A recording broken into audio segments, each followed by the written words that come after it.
Olá, gente! Sejam bem-vindos a mais um Eco Encontro da EcoUni, esse espaço que a gente está abrindo, né, sempre para receber pessoas, para que a gente possa ter diálogos mais sustentáveis e regenerativos e para que a gente possa, inclusive, entender como que a gente pode co-construir um presente e um futuro diferente, mais ecológico, mais inclusivo, mais conectado com os nossos seres, né, a nossa alma, a vida, né, o planeta. E a gente está começando uma nova série de ecoencontros que vão ser 3 episódios sobre descolonização. E a gente trouxe 2 queridos, um querido e uma querida, para vir falar sobre esse tema. São pessoas muito próximas da gente, que a gente admira muito, tem acompanhado o trabalho, que é a Camila Cardoso e o Dino Siwek. Bem-vindos a esse ecoencontro. E para começar, eu queria, né, entender um pouquinho mais assim sobre vocês, assim, que as pessoas que estão em casa provavelmente não conhecem vocês, né? Então, se vocês puderem contar um pouquinho mais sobre vocês, sobre a trajetória de vocês com esse tema, né, descolonização. Então, vamos adorar ouvir um pouquinho mais. Oi, Carla. Oi, pessoal. É um prazer estar aqui com a EcoUni, com vocês, essa iniciativa que a gente admira tanto, já acompanha, né? E a gente vem namorando aí há algum tempo e sempre trocando, né? Enriquecendo umas às outras aí nessa troca. Então, é um prazer estar aqui. Bom, hoje a gente vai tentar contar um pouquinho, né, da nossa trajetória e aí entrar um pouquinho nesse tema da descolonização, né, que é um tema cada vez mais, né, de crescente importância. E a maneira como a gente entende, né, e encontrou a descolonização foi muito específica, né? Foi de fato uma trajetória que envolveu uma ida, né? A gente estava em uma viagem de aprendizagem, né, num curso que a gente estava fazendo na Schumacher College, na Inglaterra, né? Alguns devem conhecer essa faculdade, né? Que trabalha aí com sustentabilidade, com regeneração, e dentro de um curso que a gente estava fazendo, aí eu falo a gente porque, de fato, a minha trajetória do Dino foi muito conjunta nesse sentido, né, de encontrar o tema da descolonização, né? Até então a gente tinha tido trajetórias bem distintas, então a gente traz um pouquinho desse histórico, né, de cada um, mas o nosso encontro com a descolonização foi ali na Schumacher College no início. Então, o que já é, né, um pouco diferente, porque somos brasileiros, né, do território do Brasil, né, do que hoje é chamado Brasil, e precisamos chegar lá na Inglaterra para encontrar de fato mais a fundo isso, né? Então, a gente conheceu o coletivo Gestos Rumo a Futuros Decoloniais, que era, na época, né, liderado e iniciado pela professora Vanessa Andreotti, que estava dando um curso dentro da Schumacher College, né? E aquele tema mexeu muito com a gente, assim, né? Muito mais do que todas as outras coisas que a gente estava estudando na Schumacher dentro de regeneração, economia criativa, espiritualidade e ciência, né? Enfim, tem vários temas ali que nos interessam e que acho que navegam muito próximo aqui, né, do que a EcoUni propõe.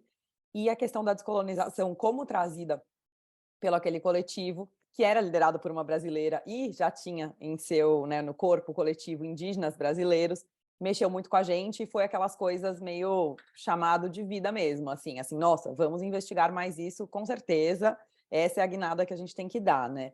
E a partir de então, a gente se dedicou, né, o resto dessa jornada de aprendizagem que a gente estava, que era num modelo aí que se chama de Open Masters, né, de mestrado aberto, que a gente estava desenhando o próprio currículo, né, de aprendizagem, a gente dedicou e virou completamente para esse foco. E aí fomos fazer uma imersão com o coletivo, né, GTDF, uma imersão que estava acontecendo na época no mês de julho, na Eslovênia. Então, assim, o cruzamento entre países e nações é bem grande, né? Então, a gente passou a fazer parte de um grupo internacional, mas sempre com presença, né, de indígenas brasileiros. Na época, quem estava com a gente, inclusive, né, presencialmente lá na Eslovênia, nessa primeira imersão, foi Benício Pitaguari, um grande amigo, né, que se tornou depois um grande amigo do povo Pitaguari, do Ceará, do Brasil, e, enfim, a quem a gente, sempre que menciona, a gente tem muita honra, né, de ter participado desse tempo aí que ele se dedicou bastante nesse tema, né, e com quem a gente aprende muito. Então, a gente foi entendendo a trajetória da descolonização sempre a partir da junção de perspectivas de pesquisadores acadêmicos, então de teoria, de livros, de estudos, né, de pesquisas, e também da vivência com povos indígenas, né? Então, logo depois desse período internacional aí de Inglaterra, Eslovênia e tal, a gente passou a mergulhar, né, e teve a oportunidade de conseguir realizar trabalhos como pesquisadores em viagens e jornadas a territórios indígenas no Brasil, né? Então, a gente passou o ano seguinte aí fazendo várias jornadas, sempre com pesquisadores que misturavam, né? Pesquisadores brasileiros, internacionais, canadenses e os indígenas brasileiros, recebendo, enfim, e nos, né, nos orientando um pouco nesse mergulho, né? Então, a ideia da perspectiva que a gente traz de descolonização é um pouco da junção desses saberes, né? É um pouco desse aprendizado de como a gente encontra com esses saberes indígenas. Então, ao adentrar a descolonização, a gente percebeu que muito da modernidade está dentro de nós, né? Então, não é uma coisa que a gente pode buscar lá fora, né, uma teoria ou uma ideia de como que eu soluciono. A gente foi entendendo que os nós que a gente tem que desfazer, eles estão muito mais dentro de nós, né? É essa modernidade realmente dentro do corpo de cada pessoa branca, de cada cérebro, de cada cabeça e de cada sentimento, né? Então, assim, toda a colonização aí dos sentimentos, das relações, né, dos afetos. Então, a gente começou a mergulhar nessa investigação, que é uma investigação, né, infinita, não é uma investigação que a gente vê um fim, assim, né, a gente está indo para chegar lá e resolver as coisas, né, não há muito essa perspectiva de resolução, assim, final, né, na nossa trajetória com descolonização. Enfim, são muitas coisas, eu vou trazendo aqui um pouco ao longo das perguntas que a Carla vai guiar, mas só para concluir, trazendo um pouquinho mais para o pessoal, né, para mim, quando a gente passou esses primeiros 6 meses, né, imerso com esse coletivo que já estudava, que já estava pesquisando e tal, aconteceu um processo de desconstrução muito grande, né?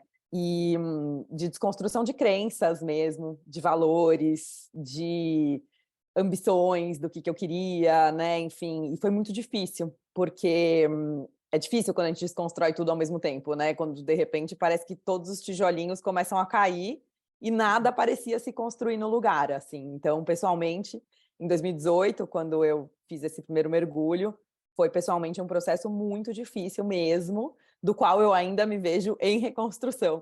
Mas hoje eu já entendo com um pouco mais de calma que é um processo de longo prazo mesmo, de reconstrução, né, intergeracional, enfim, e de sustentar mesmo o peso dessa responsabilidade, de como que a gente lida, né, com tudo isso que está tão dentro da gente, que é tão difícil. Mas trazendo, né, uma leveza, conseguindo falar disso aqui, sorrindo e hoje, né, trabalhando com isso e feliz de poder estar nessa trajetória com mais gente juntos. Obrigada. Uau, só de ouvir você falar, que caminho, né? Que caminho, assim, rico, né, de conhecimento, mas também de transformação, né, pessoal? Porque imagino que deva ser um processo bem desafiador, que nem você falou no final, que é de desconstrução, né, de tudo que a gente lidou na vida a forma como a gente foi criado, a forma de estar no mundo, para daí, né, começar a construir uma nova forma de estar, que talvez seja menos colonizadora, né? E gostei bastante que você falou que isso é um processo, né? Que esse é um lugar meio infinito, porque o tempo todo a gente está descobrindo novas formas, né, de estar no mundo que sejam decolonizadoras ou descolonizadoras. E aí a gente está falando tanto de descolonização e estou me perguntando assim, né, se o pessoal que está nos assistindo sabe o que é isso, né, e o que ela propõe. Então, se vocês puderem falar um pouquinho mais sobre esse termo e sobre, né, essa forma de estar no mundo. Vamos lá. Obrigado primeiro, Carla, pelo convite. Uma alegria estar aqui com vocês. Eu acho que, assim, hoje em dia são várias as definições de descolonização ou decolonialidade, então o que eu acho talvez interessante é a gente ir por dois caminhos diferentes, assim, né? Primeiro, olhar para... E aí, quando a gente está falando desse termo, o des é uma negação de uma outra coisa, né? Então, acho que a gente precisa falar sobre colonialidade ou colonização.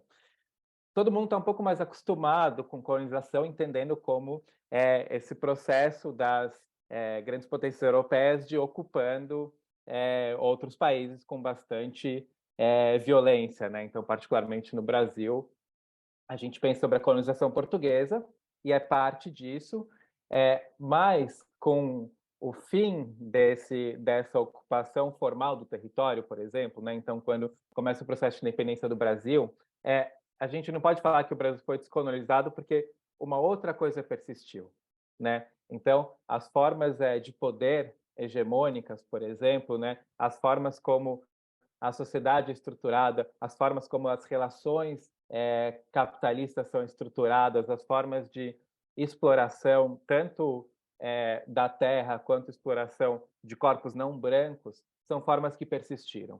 Então, a gente pensa esse outro lado da descolonização ou decolonialidade como desfazer isso que a gente chama de estruturas de poder que se mantiveram apesar do fim oficial das colônias, assim, né? Então a gente olha um pouco para esses dois lados, assim.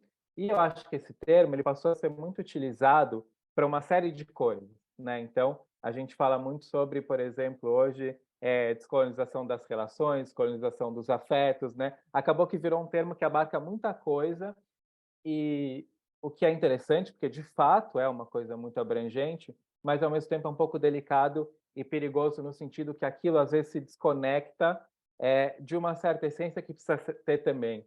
Então, por exemplo, a gente precisa pensar que ainda vivemos num país que foi invadido, né? Ainda vivemos num país que os povos indígenas que estavam aqui perderam as suas terras e não recuperaram as suas terras, não só na sua totalidade, mas como as terras que são terras consideradas terras ancestrais que eles não perderam as relações, né? Então você tem muitos povos que vivem nas mesmas terras há muito tempo, os que persistem lá, né? Além de todos aqueles que foram exterminados, além de todos aqueles que foram tirados de suas terras. Então a gente acha importante que por mais que existam várias macro e microestruturas a desfazer, então a forma como a sociedade é organizada e a forma como os nossos desejos são guiados, né? Então, falando um pouco desses dois lugares, do mais amplo e do mais micro, é importante sempre que a gente traga o tema da colonialidade, que a gente lembre que essas terras são terras invadidas. Essas são terras que não foram cedidas pelos povos que aqui estavam. E que os nossos modos de vida, a nossa forma de existir, elas dependem de muita violência. Uma violência histórica, que aconteceu, mas uma violência que segue acontecendo, né? Os povos indígenas seguem sob ameaça.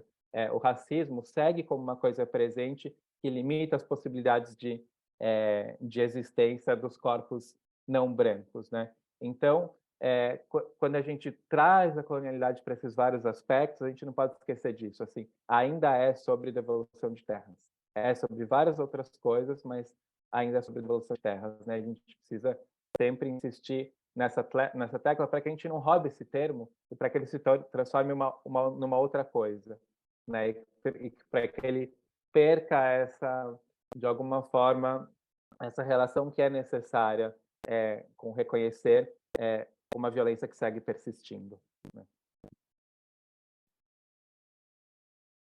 Achei muito importante o que você trouxe, Dino, sobre essa questão da colonização, ela ainda está presente, né? Porque eu acho que muita gente pensa como a colonização aconteceu há 500 anos atrás, quando os colonizadores vieram. É assim que a gente aprende, né, nos livros de história. E a gente não entende essa colonização, muitas vezes sutil, e às vezes até radical, né, que a gente vê diariamente com os corpos, né, nas relações que você falou, nos territórios. Então, acho muito importante essa conversa, sabe, da gente continuar descobrindo, né, esses formatos de colonização existentes e que permeiam o nosso estar, né, nossa forma de vida. Eu acho que não só no Brasil, né, mas na nossa sociedade como um todo, no sistema que a gente está inserido e vivendo todos os dias. Então, bastante importante. A gente está terminando o nosso primeiro episódio do nosso Eco-Encontro sobre descolonização. Então, queria agradecer o Dino e a Camila aqui por estarem presentes e por toparem essa viagem, essa jornada aí com a gente. Esse é só o primeiro de 3 encontros, 3 eco-encontros, né, que a gente vai fazer uma série sobre esse tema, que a gente entendeu que um encontrinho só não seria suficiente. Então, a gente continua na semana que vem, mergulhando mais aí nesse tema da descolonização e trazendo outros, né, outros vieses, né, outros transbordamentos aí desse assunto. Então, nos vemos na próxima semana e até mais. Até.